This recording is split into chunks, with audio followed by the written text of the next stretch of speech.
Балет и опера в одном спектакле. Такое казанская публика увидела впервые. «Мистерии Кармина Бурана» или «Колесо фортуны» открылся 27-й международный фестиваль классического балета имени Рудольфа Нуриева. Премьерный спектакль был поставлен хореографом Александром Полубенцевым из Санкт-Петербурга. По его словам, «Кармина Бурана» впервые в мире поставлена так, как это было задумано в оригинале, с участием солистов оперы и балета, мимов, детского и взрослого хора. Ольга Морская узнала у артистов, что они приобрели от взаимодействия друг с другом.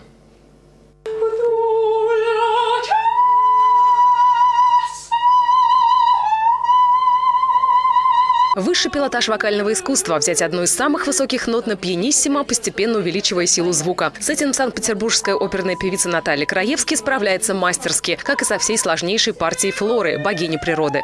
Партия сложна тем, что начинается это достаточно высоко тесситурно, такая колоратурно-кокетливая партия, как, собственно говоря, и мой персонаж, который танцует. Это как бы молодая юная девушка,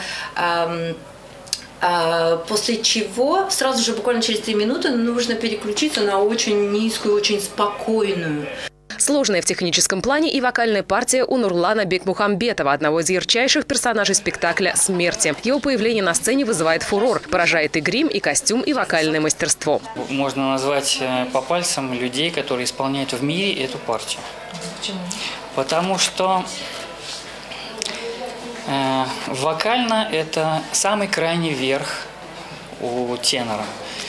Есть, конечно, тенора, контртенора, для них это не составляет труда, но так, чтобы это пелось, ну, в общем-то, настоящим мужским тенором, мужским голосом, то это очень сложно.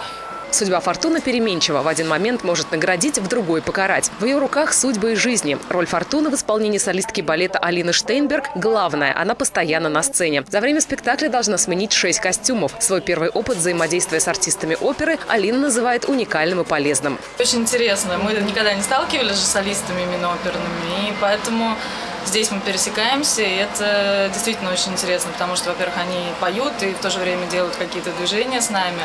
То есть это опыт такой интересный.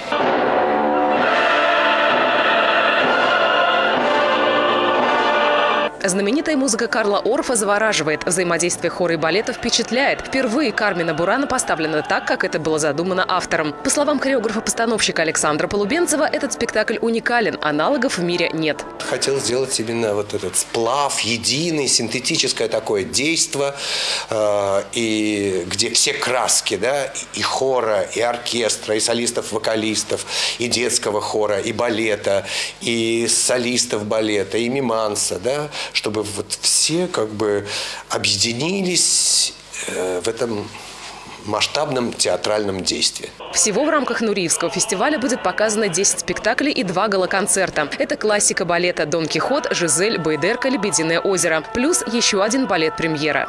В программу фестиваля включены авторские спектакли, поставленные идущие только в Казани. Это балеты «Золотая Орда» и «Спартак» в постановке Георгия Кофтона. Также впервые в Казани выступит труппа «Дортмунд» балета из Германии. Ольга Морская, Рустам Завелиев, столица.